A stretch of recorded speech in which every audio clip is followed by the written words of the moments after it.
tất cả các cô chú và các anh chị nha. Thì buổi sáng xin chúc mọi người thật nhiều sức khỏe và thật nhiều may mắn trong cuộc sống. Thì hôm nay thì em sẽ chuyển qua cái bãi này câu cá út và cá cóc, mà mọi người. Bãi câu vòng vòng dưới đây gần đám Nhật Bình. Đó, cá út với cá cóc nhiều lắm nha mọi người.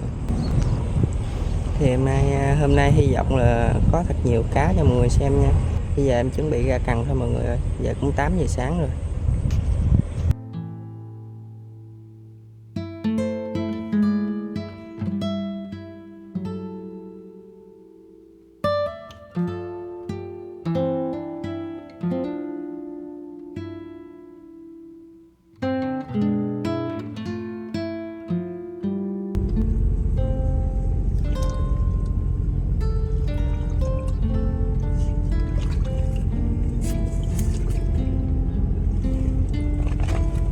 Thằng để ăn cá ăn mọi người.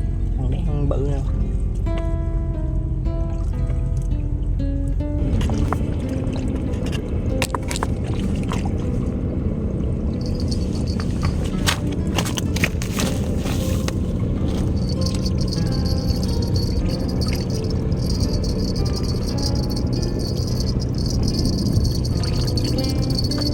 Cá mọi người.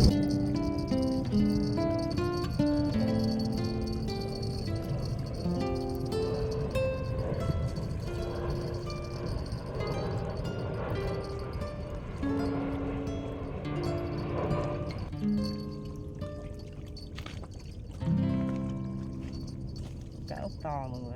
Nãy với anh con nữa mà em quay không kịp. Hàng gì nó dãy quá trời. Với 2 lưỡi luôn.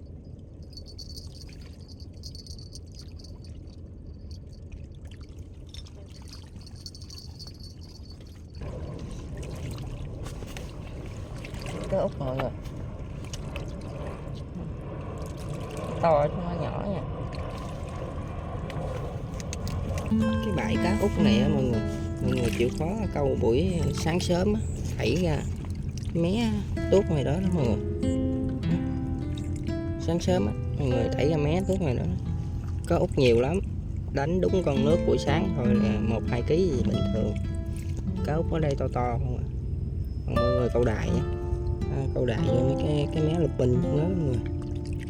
Mé lục bình trong đó đó. Cái mè dinh, cá chép, cá phi, chê cũng có, tôm cũng có luôn mọi người. Mọi người đánh cái đài dài dài xíu cái thẳng ra đám lục bình đó. Cá nhiều lắm, cá dựa trong đó nhiều lắm. Bữa nay em đi hơi trễ quá nên cá chậm ăn. Đa số cái bãi này ăn buổi sáng sớm với buổi xế chiều. Đúng con nước vừa dâng lên là bắt đầu là nó ăn mạnh lắm, ăn dữ. Ở đây mình câu trùng thì mình câu hà cũng được nữa. Hà thì nó nhạy hơn, hà tép được cũng được, tùy theo người câu. Em thì em câu trùng thôi. Ở đây là câu xa xa ở ngoài, nhiều khi cũng có cá cóc đó mọi người. Cá cóc to to không à. Con 5-7 lạng, ký mấy cũng có, 2 kg cũng có. Mé trên xíu, mé trên tuốt trên bụi cây ở trên đó. Chỗ xà lan đậu đó. Trên đó là cá cóc con cỡ 2 kg mấy không. Đây là sông Đồng Nai. Bên kia có hai con đảo, hai đảo cũng to lắm. Có dịp qua bên đó câu mà mình chưa có biết được cái lối mòn để mình đi tìm bãi câu, nên cũng bất tiện. Để có dịp em qua bên đó em dò bãi, có bãi ok em sẽ chỉ cho mọi người là câu. Đi qua đó mình phải đi đò mình qua mấy cái đảo bên đây nè, câu im lắm.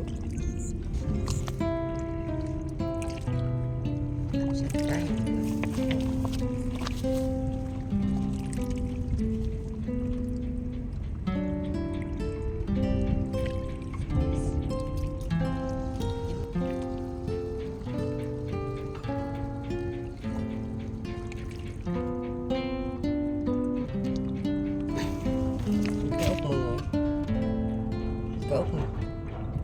Đây cá út nhiều lắm, to to không à. Câu cá út ở đây mê luôn á.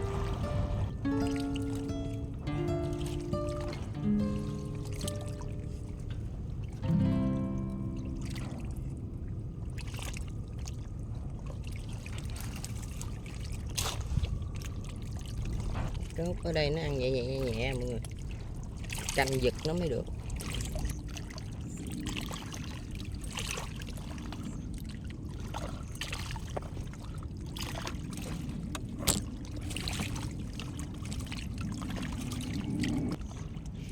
Nãy giờ không nhúc nhích, bây giờ mình đi thay mồi nha mọi người. Nãy giờ lâu quá không thấy ghẻ luôn, không thấy động đậy luôn, chắc nó hết mồi á.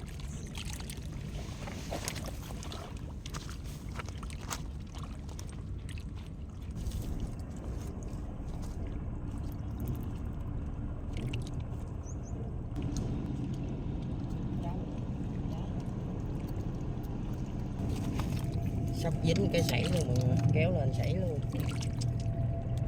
Nước quá, cá nằm nhẹ nhẹ nhẹ, nước lớn. Giờ này cá chép nó vô mé mọi người. Mới quợn con kế bên đây có đùng luôn, con chắc cân ký mấy à. Quợn cái đùng hết hồn.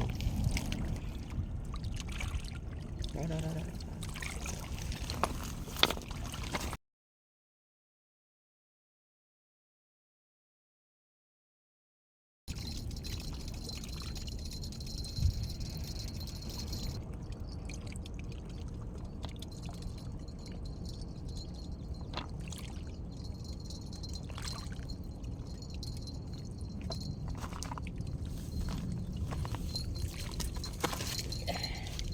Cái út nhỏ rồi mọi người, không có to.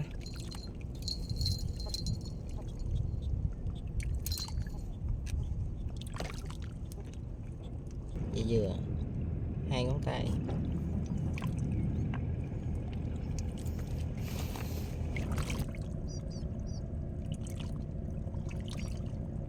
Rồi chúng ta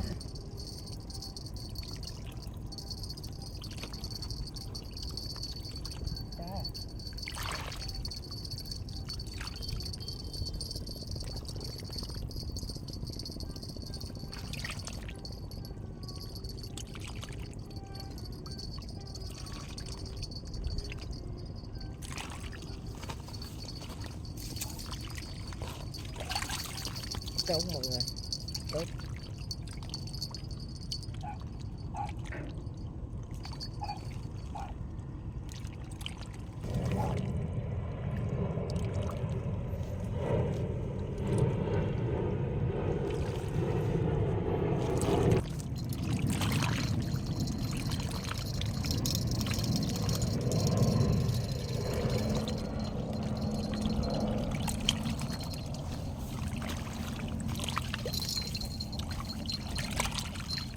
Lên cá mọi người, đang canh càng đen mà càng xanh nó ăn nè mọi người.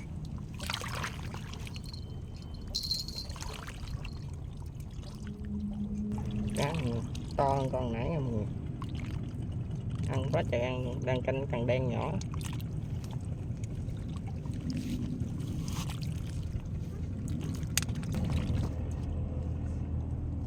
Dính cá đó mọi người.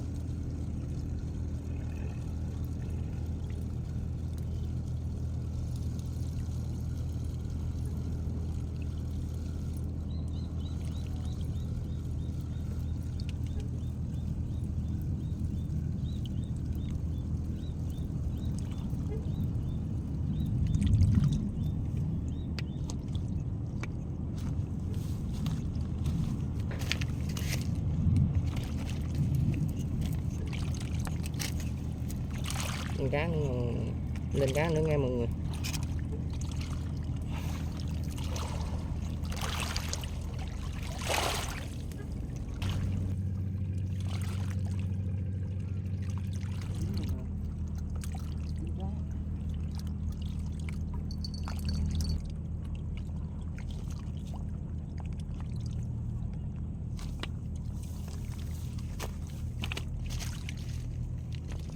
Rớt nha mọi người, càng đen nhỏ đang ăn nữa đó mọi người.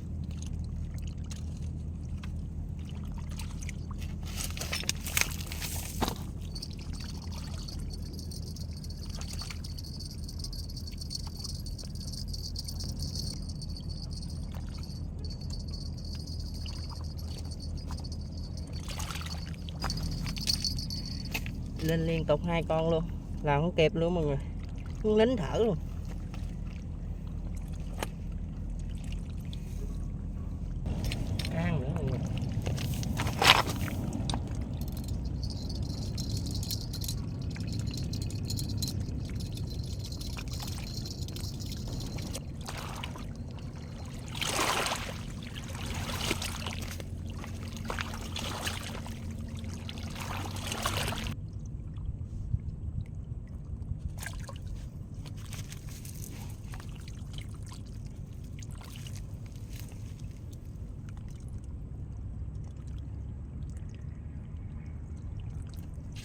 2 con nha mọi người.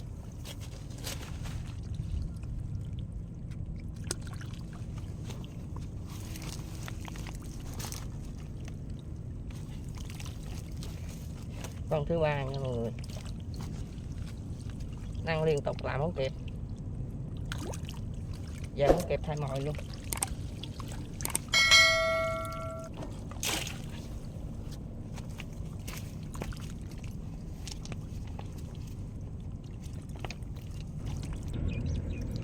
Mọi người thấy đó, cá út ở đây nó ăn vậy đó mọi người. Mỗi lần mà đúng con nước là bắt đầu nước xây là bắt đầu nó ăn, làm không kịp đâu. Ăn đúng một chút xíu à.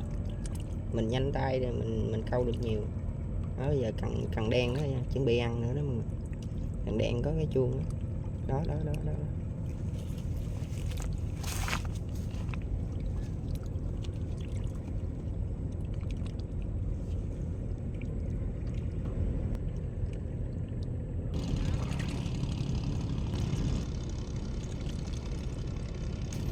Nước giờ này 12 giờ, nước bắt đầu chảy mạnh rồi đó mọi người. Nước chảy mạnh quá thì cá nó ăn nhẹ lắm. Ăn nhiều khi mình không thấy nữa. Cá ăn cần đen nhỏ nữa mọi người. Ăn giật nữa giờ. Nước chảy quá nó ăn mình không có thấy được. Khó thấy lắm. Giờ em ra em sẽ canh giật nha mọi người. Chứ ngồi xa nó ăn nhẹ. Nước chảy quá.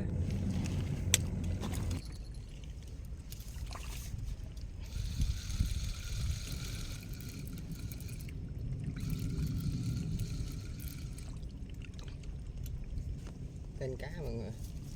Cá út mọi người.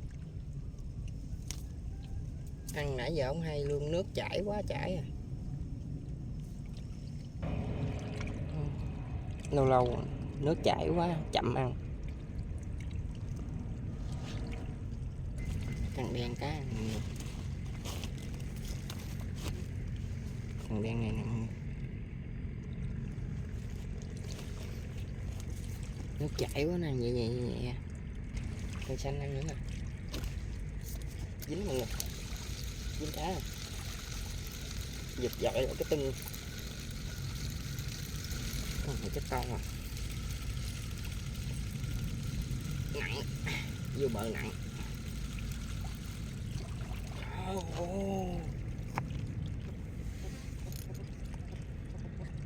To đùng luôn mọi người. Quá trời bự. Đã.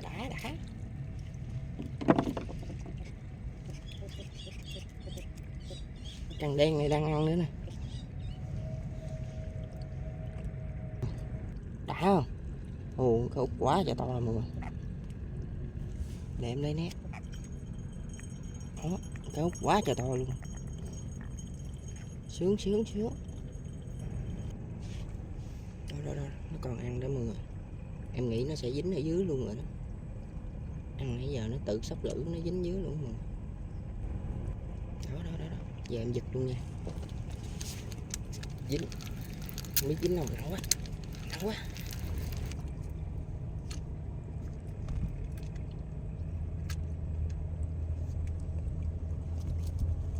Dính mọi người. Đó. Cốt nhỏ dừa. Này không nhỏ quá. Cái này là dừa.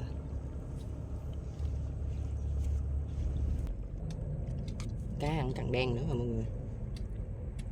Đó. Ăn nhẹ.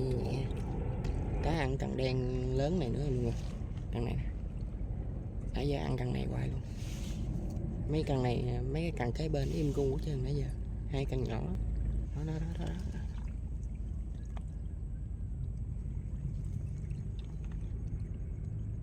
Em nghĩ chắc nó dính cá nữa, cá nhỏ trong nãy.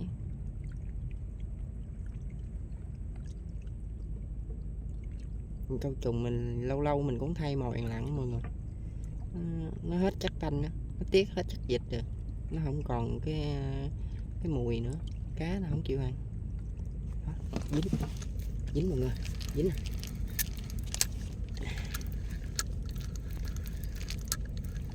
Dính nè, chắc cá nhỏ quá mọi người.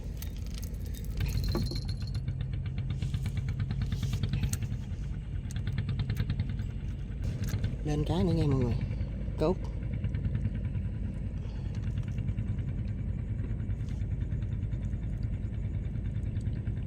Cá út chi dừa, không có to quá.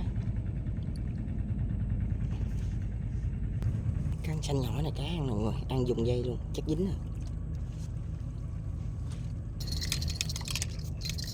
Chuột rồi, trời ơi, tức quá. Nãy rồi, đá này cá to.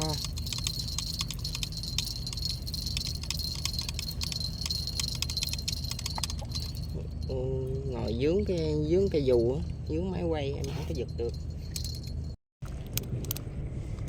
Giờ mình cuốn đồ về thôi mọi người ơi. Giờ cũng 3 giờ chiều rồi. Hôm nay em báo thành quả câu từ 8 giờ sáng đến 3 giờ chiều nha mọi người. Bây giờ bắt đầu mình đếm cá thôi. Nè mọi người, từ sáng giờ câu được nhiêu đây nè mọi người. Cá út không à. Mình đếm nha. 1 con, 2 con, 3 con, 4 con, 5 con, 6 con, 7 con, 8, 9, 10, 11, 12, 13, tổng 14 con mọi người. Hôm nay mình câu được nhiêu đây nè, toàn cá út không à. Coi như thành quả hôm nay như hôm nay trúng mánh nha mọi người. Thành quả hôm nay cũng nhiều lắm, như đây chắc cũng ký gữ hơn Giờ chào tạm biệt mọi người, em về nha. Thì hôm nay coi như mình trúng mánh nè mọi người. 13 con cá út to nhỏ có hết nha mọi người. Em chào tạm biệt mọi người, hẹn mọi người video tiếp theo nha mọi người, sẽ có nhiều cá hơn. Mọi người xem video nhớ đăng ký kênh ủng hộ em nha mọi người. Em chào mọi người nha.